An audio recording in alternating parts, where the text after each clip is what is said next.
কিন্তু এই মুহূর্তে সেই স্মৃতিসৌধে দাঁড়িয়ে আছি। এখানে সেই ভাইরাল ডিপজল ভাই, ছোট ডিপজল, কিন্তু আমরা কিন্তু তাকে ছদ্মবেশে খুঁজে পাইছি, কারণ তার চেহারা কিন্তু সবসময় সে ড্রেস পরে থাকে, কিন্তু আজকে আমরা খুঁজে পাইছি আনড্রেসে। আসলে ভাই এখানে আসার উদ্দেশ্য, আজকে ড্রেস পরেন না কেন ভাই?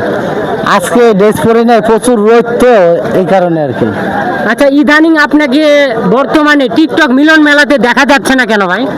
টিকটক মিলন মেলা বর্তমানে যেরকম একটা ঝগড়া ফ্যাসাসের মানে একটা জায়গা হয়ে গেছে। আচ্ছা। ওইখানে যারা মানে ভিডিও করতে পারে না ওরা কিন্তু ভেজাল করতে যায়। আচ্ছা। আর আমরা কিন্তু ভেজাল করতে যাই না, আমরা কন্টেন্ট করতে যাই, বা যেরকম একটা ভালো সুন্দরভাবে যাতে মিলমিশ করতে যায়, কিন্তু অনেকে আসে কিন্তু ভেজাল করার জন্য, এই কারণে মানে ভেজাল লোক বেশি হয়ে গেছে। আচ্ছা, বর্তমানে আপনার পেজে আমি দেখতেছি বিভিন্ন জায়গায় মানে প্রোগ্রামে যাচ্ছেন, তো পরবর্তী প্রোগ্রাম কোথায় জানি আছে আপনার? দিনাজপুর না কোন জায়গায়? এখন আমি যাচ্ছি, আজকে নাইটে যাব দিনাজপুর, তারপরে যাব জামালপুর দুরমুট মেলায়। দুরমুট মেলায় মানে অলরেডি আপনি টিকটক সেক্টরটা ছেড়ে দিয়েছেন, মানে প্রোগ্রাম? টিকটক ছাড়ি না, কিন্তু কোনো টিকটক প্রোগ্রামে আমি আর কখনো যাইতে কিন্তু ভাই চাচ্ছি এই যে না। আপনার ছবি দিয়ে ব্যানারে টিকটক মিলন মেলা যারা করে ওরা তো নাম বেঁচে খায়, আপনি কি জানেন? আমি আর প্রত্যেকটা কোনো- টিকটক মিলন মেলায় আমি যাই, আপনি থাকেন না, কিন্তু আপনার ছবি দিয়ে ওইখানে বেঁচে খায়, জানেন? আপনি কি জানেন? কেউ আর কোনো টিকটক মিলন মেলায় আমাকে খুঁজতে যাবেন না, আমি কোনো টিকটক মিলন মেলায়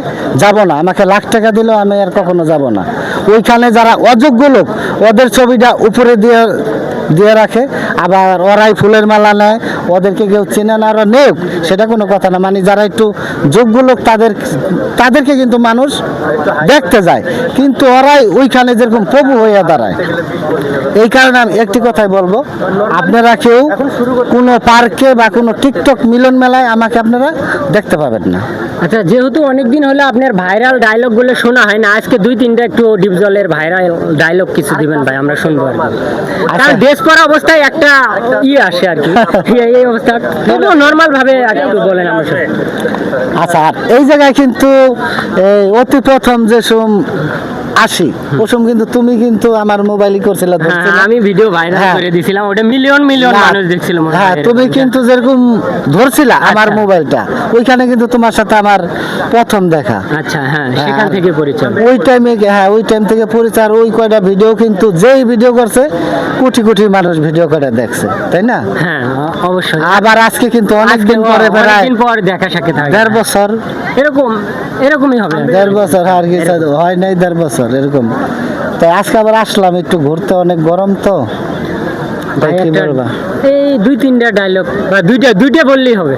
একটা ডায়লগ এই সেরি আয় পাট খেতে যাই নাকি কেমন এটা এরকম একটা ডায়লগ দেই। আচ্ছা। আচ্ছা, যাই হোক, এমনি তার আমার মানুষজন চিনে না, এই যে চিনছে। এই যে না। ওই হিরো আলমের ওইখানে যায় কিন্তু একতারা মার্কায় যে কাবারি করছিল, হিরো আলম দাঁড়াইছিল, একটা ডায়লগ দিছে, অনেকের পেজ দাঁড়াই গেছে। ওই ছেলেটা কিন্তু গাড়ি বাড়ি সবকিছু করে আপনার ভিডিও আমার একটা ডায়লগ দিয়ে আমি দেখছি ফেসবুকে অনেক ভাইরাল হয়েছিল, ঠিক আছে? আর টিভি যত চ্যানেলে, সব চ্যানেলে দেখাইছিল। হ্যাঁ, আচ্ছা ভাই, ওই ডায়লগটা আমরা শুনবো, একটু সেরকম ভাবে দিবেন আচ্ছা, যাতে আচ্ছা, দর্শক ডিপজল একদম ভাই। মজা নেয়। আচ্ছা। মান্দার পোলা, তুই কি আমারে ফুটপাতের মাস্তান ভাবছস? 2 কোটি টাকার কাম 2 লাখ দিয়া করবি? এই আমারে চিনছস? আমি সানডে মানডে ক্লোজ করছি, 1-2 খালাস করছি, সিস্টেম চালু করে আজকে মাগার স্মৃতি সুতাইছি। এই আমারে যে চিনে নাই, আমি ওরে খাইছি, কাউ করে দিমু, যাবি পাট খেতে? ও লে মজা পাইলাম রে।